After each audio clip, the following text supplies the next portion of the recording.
monde, c'est Ego et aujourd'hui on se retrouve pour une nouvelle vidéo One Piece. Aujourd'hui je vais débuter pour une nouvelle série qui s'appelle les tutos One Piece Azure Cruise. Donc je vais commencer maintenant avec comment bien utiliser ces gemmes arc-en-ciel. Donc déjà, qu'est-ce que c'est une gemme arc-en-ciel et à quoi ça sert? Une gemme arc-en-ciel, c'est une petite pierre précieuse qui peut vous servir à faire des recherches rares, augmenter son effectif, augmenter sa stamina au max, et même les utiliser pendant un combat si vous n'y arrivez pas. Vous pouvez les avoir sur des missions sur l'île bonus, terminer une île et vous en aurez, ou même des messages des administrateurs. Donc maintenant, comment bien les utiliser?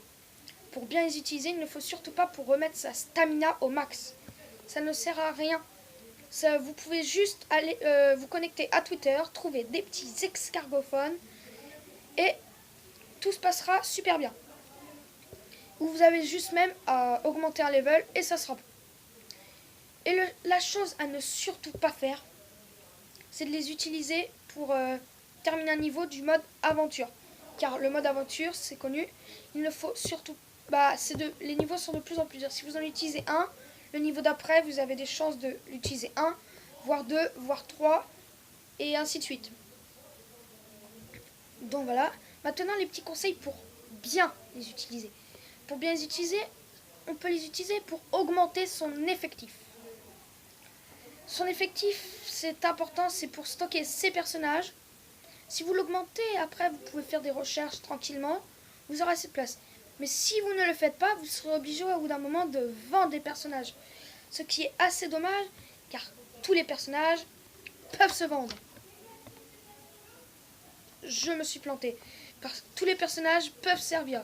Désolé, je me suis gouré. Donc voilà. Ils peuvent aussi servir à faire des recherches rares. Mais le mieux, c'est de faire des Sugofest, car il y a des nouveaux personnages. Les taux sont augmentés et vous avez plus de chances de tomber sur des bons personnages. Que dans les recherches normales, vous avez moins de chances. Les taux sont augmentés qu'à une partie, pas à tous. Et il n'y a pas de nouveaux personnages, ce qui est assez dommage. Donc c'est ainsi que cette vidéo s'achève. J'espère que cette vidéo vous a plu. On se retrouve la semaine prochaine pour une prochaine vidéo One Piece Azure Cruise. One Piece. Ce sera le tuto numéro 2.